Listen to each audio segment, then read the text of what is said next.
You want to encourage the rib cage to come up around, curving so it slightly arcs away from you. Yup. And then try occasionally to look forward, not at him, because when you do that, it changes your chest into a position where you're moving him away from you. Okay? So you have to think about being confident in your position where you are. So remember, next time when you go to the wall, halt, and then we're going to reposition you.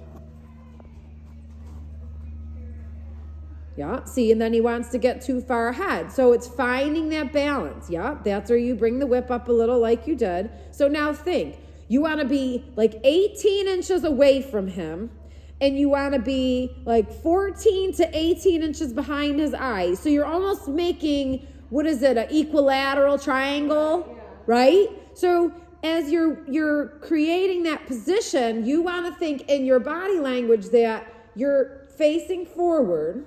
Okay, your belly button is kind of what your guide is, where you're going to direct yourself. Okay, your shoulders are going to be kind of back, so you're not leaning forward, because when you want to be able to bring your left shoulder back, which encourages the horse to come up around you. Okay, then it allows your right shoulder to advance a little forward, which is kind of mimicking the body language we want the horse to do. Okay, so yes, sometimes you have to look at him, but here's the catch. If you're looking at him, he's not up with you. You're right. Yeah.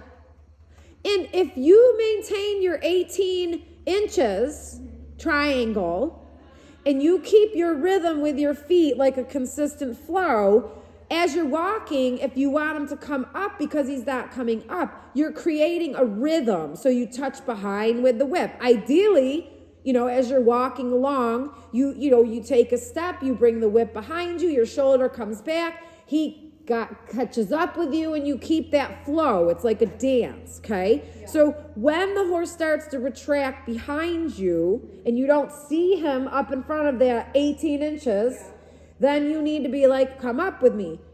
You ideally want to maintain a rhythm with your feet and not change the rhythm. Now, sometimes you have to slow it down to catch up to the horse, or a little bit speed up. That doesn't mean change the distance of your footsteps. It means slow yourself down from your core. Okay? So if that's your gear shift. So you want to slow down, you rock back a little into your heels. You want to go forward, you pick your hips up and you go forward. And all that is the same thing with riding. You want to bring the horse underneath you, you lower down into your back. You want the horse to go forward, you come up, like from your pubic bone up, lifting your hips up. So then you're bringing the horse up. All the while, you're always staying grounded down behind you, aware of where your backside is, because that's what's regulating where to tell the horse to go. And then if you think like you have, one of the things I used to say is, imagine you have two headlights on your hips. Your hips are showing the horse where to go. So when you bring your left hip back to turn around the corner, which because you have to, or you'd walk straight into the corner, right?